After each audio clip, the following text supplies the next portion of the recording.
Hey everybody, this is Andrew with MMA Sucker. With us, we have Lewis McGrillen, who will be taking on Alan Philpott at PFL Europe May 10th. You can catch it on DAZN. Lewis, thank you so much for your time with this interview. I really appreciate it. Appreciate it, mate. So for people who may not be familiar with you, can you just tell us a little bit about yourself? How did you get into this crazy sport of MMA? Oh, a bit of a mad one, mate, to be honest. I just used to, I was just a kid fighting, to be honest, on the estate. I was like, do you know, in America, you have places like projects, if you've heard of that. We have things called council estates. So I was living like one of them. End of the day, back and forth, always fighting. Or it used to be a lot of problems on the tram, getting about in there. And I just wanted to learn how to fight, mate. I used to love boxing. I'll be honest, I was a bit of a boxing kid before I gave them MMA.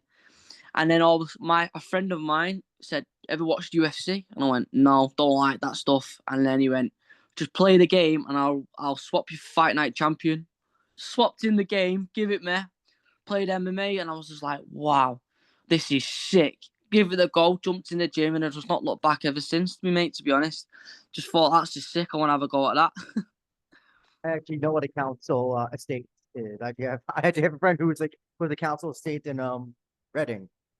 Oh, in Reading, yeah, Reading, Yes. another place. Oh yes. It's a very interesting place. I'll just leave it at that.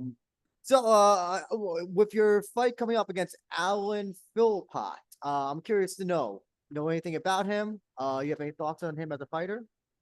You know what? Yeah, I've heard of Alan Philpott for a good few years. You know, mate. Like I remember him fighting over in one championship at one point when I was like 15, 16 as when I was an amateur.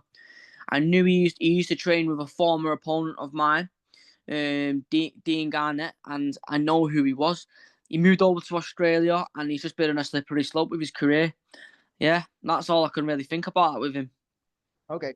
So I was perusing your Instagram. As you can see, the poster here is not the official PFL poster, but it looks like a another poster where on the description it's called Alan gonna make him a pot or something, a plant pot, and Yeah, a Alan plant plant. pot, mate. A plant pot. I always come up with little funny little things. So Phil Pot is gonna become a plant pot, mate. I'm just gonna plant him on the ground, mate. Just done. That's how I look at it. Yeah. Mm. I've been watching a bunch of your fights in PFL, and I'm curious to know, is this something like, do you just have you been doing this your entire career, or just trying to think of like some sort of witty type of trash talk with your opponents, or do you just do with certain fighters? I just do it with certain fighters. To be fair, mate. Like I just depend how they approach me because when I fought a few guys who I've known for years, like Dean Garnett, for example, and I was very respectful with him because in a way, he was like a former. He was like he used to teach me sometimes when I was a kid, so I always had that respect for him, like as a peer point of view. But whereas, like when it comes to people like Alan Philpott, Matty Zarahovs, or even find Alexander Luster, I'm gonna give him a bit of shit here and there, mate. Do you know what I mean? It's just end of the day, yeah. Names don't compare to fighting, so I think a bit of banter here and there won't do. Hmm. What was the impetus for the whole I'm gonna kill you for Oh. Alexander? To be honest, do you know what it is, mate? Yeah. When how I talk to you now, I'm just like a norm. I'm a different person. But when it comes to a point where I'm about to have a fight, a different mentality just changes. Where I genuinely mean it when I'm in that moment. As people don't have to like it at the end of the day, but I just in that moment, it's a very chaotic environment. It's I feel like my whole life's on that state in a way, as dramatic as it may sound. But I'm fighting for a moment what could change my life, and I was willing to do anything for it. And he was a bit smug towards me. He was looking past me, looking down at me in a little bit in a way. So I just give him a bit of reassurance of what I feel like I'm going to try and do to him in the fight. So a bit of back and forth in there. But even now after the fight, I shake hands with him. He's actually a very nice lad, to be honest, mate. Like I chat to him here and there on Instagram now. He's a good lad. Yeah, talk about winning the championship last year. Can you tell us how that money positively changed you? He's done it for the best, mate. Like I've not gone so crazy spending it or anything. I've been very, very sensible with it, to be honest, mate. It's just I don't have to worry about so much financial things, just the typical first world problems like paying rent on my gaff or by paying car insurance on my car or making sure my car's not broke so I can get it fixed. Even looking after my body when it comes to physio and things like that, I can pay for that. Supplements, nutrition. I don't have to worry about things like that anymore because I can focus full on headstorm in my career now with fighting and training because the money is helping me with that. So I feel like that is just a little bit of a taste of what I'm going to experience in my career, and I know more is going to come in the future. So, you beat Alan Philpott. What do you want next, or what can you tell us will be happening next, in terms of your fight career? So, when I beat Alan Philpott, I just want to take it a step at a time. Possibly fights August, September-ish, something like that. See where we go from there, like showcase fights. Love to headline somewhere nice, maybe even fight in Dubai, somewhere abroad. If not, I want to headline Manchester. Or if that falls through, if anyone pulls out in the global, I would love to jump in on that.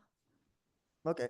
I'm curious to know as well. I did see a while ago you had some words with a current PFL fighter, Jake Hadley. Oh Is yeah. that a fight that you would like to have eventually? You know what? Yeah, I'm pretty cool with Jake Hadley now, to be honest, mate. Like I've chatted to him here and there, but business is business, and if we both know it's inevitable we could come across paths and fight each other. If that comes around for a good opportunity, I will fight him. End of the day, that's just part of the game, unfortunately. Mate, he's not. He don't train with. He's not my training partner. He's not. Do you know what I mean? I'm just civil with him until I get in the cage with him, and then that's when it goes out the window. It's definitely a possibility for him. End of the day, but I'll see where it goes with him. He's doing all right he won the first round in the tournament, and he's in the semi-finals now. We'll see where he goes from there. What was the impetus for that whole I guess initial um disagreement, I'll call it? He was when he was in the UFC, he turned into a bit of a smart ass, mate. He just thought he was better than everyone, turned a bit ignorant. I'll be honest, that's just how he was, saying things about people, saying things about me and Mohammed Makayev, talking a whole lot of nothing, to be quite honest, mate. And then he said also, if we ever see each other, it's on. I seen him one time at a regional show, and I ran towards him and tried having a fight with him on the street. I'll be honest, I just put it on his toes a little bit. But we squashed the beef from there, and we're okay now. Just one of them things where a bit of full on testosterone, hostile men wanted to have a crack at each other end of the day, and I just feel like that's all it was. But now that he's signed for PFL, he's kind of humbled a little bit now, and he's just trying to get his head down and work hard. So I can't fault that. So I would like to talk about your infamous left hand when it comes to knocking out people. How did that technique develop? Was that just something you've always had, or was that something you've trained to specifically get get that southpaw stance, get that left cross so strong? Do you know what it is, mate? It's a bit of both, you know. Like, well, if you watch my amateur fights, I used to wrestle very heavy, but that was at the same time I was playing the game of it because it was a 3 minute round compared to a pro scale. I was developing my striking over a period of time, but I always could punch very hard. Like I was always told by my coach and stuff like that. Power and working on my crisp technique and working hard on it, the technique's only getting better. And as I'm growing as an athlete and as a person, my athleticism, my physique is only going to get bigger and better and more explosive. So it's all a cross pass of everything into one. And I just feel like that's what it is. So is it how much of it? How to say this? How much of it is technique, and how much of it is just natural when it comes to punching power in your I eyes? feel like it's probably I think it's 100% natural power from me, but then I've got the technique behind it now where maybe a little bit of turning the rotation here, maybe on your knuckle, the way you're punching and stuff like that can just add more factors onto it. It's like it's like creating your character and you had like a little burst on something. Do you know what I mean? Like adding a little XP on there. That's just the way I just describe it. But I naturally punch hard. It's like a gift from me in a way. Mm-hmm. So one of the goals that you've yeah, like I think you just mentioned before, you want to have a fight in Manchester. I'm also assuming main event as well. Let's talk about like where is there an arena in Manchester that would be ideal for you that you'd like to have it at? There's a couple of arenas, you know, mate. Like there's the is it the AO arena, and then there's the new arena that's just been built, the Co-op arena. So you could come across on which ones you want to do with there. I think the AO arena would kind of be an ideal one for PFL, but I also know I could sell it out. It's not even just me who could just sell it out as well. You could stick Dakota Ditchever on there. You could put Brendan Loughlin on there. Like we've got these 3 Manchester fights. Even Kane Musso, you could bring him back and get a fight on there. There's 4 to 3 Manchester MMA fighters who are doing very well for themselves. You can put on the card, and I feel like it makes sense, to be quite honest. If you want to get a card in England, you definitely need to put it in Manchester. It's inevitable. I also got to ask about your team because there's 1,000 top teams around the world, but you're with Manchester top team, correct? Yep. So tell us about what makes Manchester top team a great team and why you joined up with them. So I was at the start when Manchester top team formed. I've just been with the same coach, Carl Prince. I was his first amateur, like Lerone Murphy was his first coach. First professional, sorry. And I just feel like, as we are a team. It's not even just in the name, but we are a team. We work together. We don't just train and do a session. We focus on what we need to do. These game plans. We focus on what we need to do. Where our hands are, how we move our feet. We all working together and we all help each other. Iron sharpens iron, as they always say. And then it's only just going to get better. We are a team and we all work hard, and everyone's just a killer in that gym. Also, people come to our gym sometimes, and it's not for the faint-hearted, mate. I'll be honest. It's a very strong gym, mate. Do you know what I mean? You might not even be able to handle it when it comes to like a bunch of insults, whether the way we approach each other. We're just like, just tough love at our gym. But we train very hard and we work hard, and it isn't just me who's showing that, I suppose. We've got people in different organisations like the UFC itself, even lower regional shows who are now going to have their big breaking big shows. And the sky's the limit for everyone in the gym, not just myself.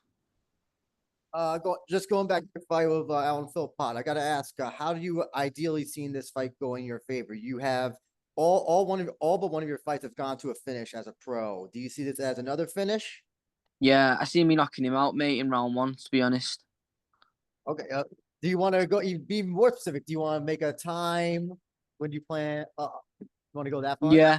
Well, I can see how it's going to go. He's going to be biting on most of my feints. He's going to be very, very twitchy. I think I'm just going to kill him with the feints, kill him with my feet, and then I'll kill him with my hand, really, in a real moment.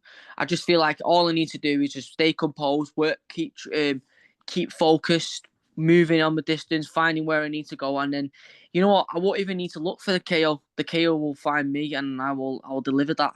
Like I don't have to force that. It will come because I've got natural power anyway. But it will come. I could just see him breaking. I just don't. I feel like I would just be too much of a force to be reckoned with him. To be honest, I feel like I'll finish him inside 3 minutes. So I gotta ask, you did have, like I said, only one fight has gone to a decision. When that happened, did you feel, was there kind of a sense of disappointment in that win in some ways because you couldn't get the finish? You know what, mate? Nah. Um, I got more experience in the bank, especially for my age and stuff like that. So that was a bonus. But you can't always knock everyone out, mate. That's how I see it as well. End of the day, he fought very negative against me, Matty Zarahovs. He was very, very back foot. He was on his bike, mate. To be quite honest, so I feel like that it was pretty hard to try and get a shot a little bit. You know what? Yeah, in a way, I forced a few things in the fight. Then I thought, you know what, I'll change it up and show more things in my skill set. So that's what I did. Yeah. And so, like you said, you're young. Your MMA career is going just up at this point. I'm curious to know if you can narrow it down to 3 goals that you have that you want to accomplish as an MMA fighter, what would they be? Um. To be quite honest, mate, I just want to be the biggest star the UK MMA has ever seen. I want to make a shit ton of money, as always, and just achieve greatness and become a world champion. Yeah. Gotcha. I'm just curious to know as well. So when you're not training, is there any hobbies or anything that you like to do in your off time? I like my food, mate. I'm a bit of a guy who loves my food and stuff like that. Scranning up here and there, and then I like to go hunting. I like to go hunting with my air rifle. We don't have guns over here. We have air rifles.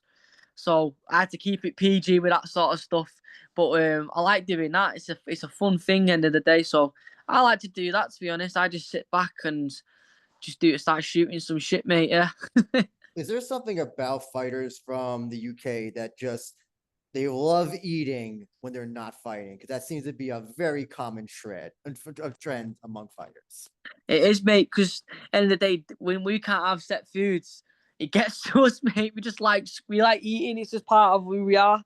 I like when it comes like we England can become a bit of a multicultural place.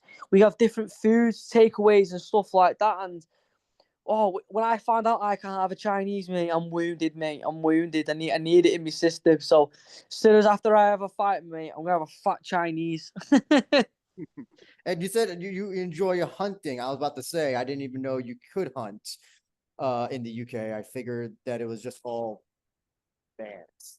I didn't know. It depends where it is. We don't exactly have elk. Do you know what I mean? We don't exactly have bears. We have squirrels, bit of deer, but you need a license for deer when you go over to Scotland and things like that. There's a few rules and regulations. There's also hunting seasons where you can get birds and stuff like that. There's a big process behind it. Yeah. Okay, I'm in a state where anybody can just get a gun by walking in. So I was like, "Oh wow!" I'm surprised that the UK would even allow hunting. Okay, that makes more sense. Yeah, well, you could get a gun over here. It's just not legal, mate. Oh, okay. Oh, okay, fair enough when you put it that way. Okay. Actually, so about the food, I know you said Chinese food. Is that your favorite to pick out on when you're not fighting, or is there something else? Well, that's definitely up there, mate. And then I like my chocolate and stuff. Like I've got a very, very strong sweet tooth, mate. It's funny, right? Because right now I'm pretty skinny on the face. I guarantee if you see me on my Instagram in a few weeks' time, you'll see how much my face will fill out. Like I like a chipmunk, mate. Yeah. I I thought you were gonna say maybe your favorite might be Nando's. Oh, Nando's is all right. Nando's is all right. You know what? My friend, yeah, that's all he eats. He eats a Nando's, mate, and I was like, there's more to it than just that. Nando's is good though. It's all Oh, right. I personally love Nando's. Oh, have you had a Nando's? Yeah. Oh yes, when I've been to UK, I've Nando's is like my go-to for like anything that's like, oh, everything here is closed in London. What can I go to at 9 p.m., 10 p.m., 11 p.m.? Oh, Nando's right at King's What's Cross. your go-to order? Oh my God. I like getting just like getting the burrito thing, I know what you're on about, yeah. I forgot what it's called. But Me too, but I know what you're on about. Does it have the halloumi in it? the what was it called again? Sorry. Does it have halloumi in it? Have you heard of halloumi? So I'm gonna be honest, it might have it because I'm not even so sure. I remember what was the thing I just wore. Yeah, I'm gonna say maybe. That sounds like it's something. I think it might be it. Yeah, Uh, it's very nice, mate. Anyway. one of the last questions I have for you is for people that might be seeing you fight for the first time at PFL Europe, what would you like them to tell them about what they can expect when you fight? When you see me fight, I'm just a definition of ultra violence, mate. Like I am a Clockwork Orange if it was MMA. That's what I got to say about that one. So if you want to see blood, you want to see people getting knocked out, I'm your guy to watch. End of the day, I am that ginger kid with the knockouts. So stay tuned. Okay, I apologize. I'm laughing because when you said Ultra Violence, I was like, is that a Clockwork Orange reference? And then because that's my favorite movie of all time, actually. This So is I was my like, favorite film of all time, mate. It's mine. It's mine. oh, okay, I like okay. you, mate. I like you now. Oh, I appreciate it. Okay, I'm gonna have to ask one more question. What's your favorite scene from that movie? Oh, you know what? Yeah, I like the Ludovico technique. Do you know when he's tied up? It's like Mm-hmm. that. Mm-hmm. I Yep. like that. Yep. Yeah, it's inhuman. It's immoral. It's a sin. Mm. I think I have to say my favorite scene is when he gets the whole treatment, whatever, and then it's when was it Pete and Dim, or I forgot, I always get them mixed. Pete or Georgie, they're the police officers. Yeah, Pete When and the yeah, Dim Yes, and Pete. Yeah, yeah. because when I first saw that, I was not expecting them. And Same. when you see Malcolm McDowell's reaction, it's like, oh fuck. And then they try to kill. Oh, I Or I would probably say the scene where he the second encounter with the handicap guy. Yeah, yeah, yeah. I know When what you're on about. when the guy realizes, oh, that's the guy who did that to me and Karma my got him wife. in the end, didn't it? He ran into Yes. everyone, not like he done dirty over the years. He just got ran into them all and got done over. Oh my god, I don't. I could spend 2 hours talking about that movie, but I don't want to take up too much of your time Yo, about that. same here, mate. I love it, mate. Yeah. Before you go, if I would like to give you a comment or statement that you'd like to make to your opponent, Alan Philpott, if you'd like to, the floor is yours. Mr. Alan Philpott, you're going to be a plant pot. Very well, my droog. Holy shit. Oh my god. Also, I want to give you an opportunity to plug your sponsors, social media, and all that good stuff. Yeah. Want to thank, obviously, my J Manchester top team, as always. All my sponsors like Scran Diggity, Mawson Group, Daniel Cryotherapy, and obviously my nutritionist, Living Well with Kelly, helping me out, helping down to get down to make weight and stuff like that. I can't thank you all. Actually, sorry, one quick question. Tapology gives your name as Lewis McGrillen Evans. Why is that? How come you only go by Lewis McGrillen? So my coach, yeah, when I first met him, he copied my old Facebook name. My old Facebook name was Lewis McGrillen Evans. It was double barreled. It was one of them things, right, where my dad wanted me to have Evans as the name in it. Probably to get back at me mum when they split up. So it was one of them, yeah. So I was like, yeah, I'll put Evans in my name. But reality is, my name is not Evans, it's McGrillen, unfortunately. That's my passport name, Lewis McGrillen. But yeah, that's who I am. I'm not an Evans, but my dad's an Evans, my mum's a McGrillen, and I got given McGrillen as my name. Okay, gotcha. And you can see Lewis McGrillen take on Alan Philpott May 10th at PFL Europe 1. And that will be available on DAZN internationally. And Lewis, thank you so much for your time. I really appreciate it. Appreciate the Clockwork Orange talk. I wish you the best in your fight, and fare well, my brother. Very well, my brother. Thank you. And oops, sorry, I don't know where to stop. Oh, I'm sorry. No worries, mate. Oh, there it is.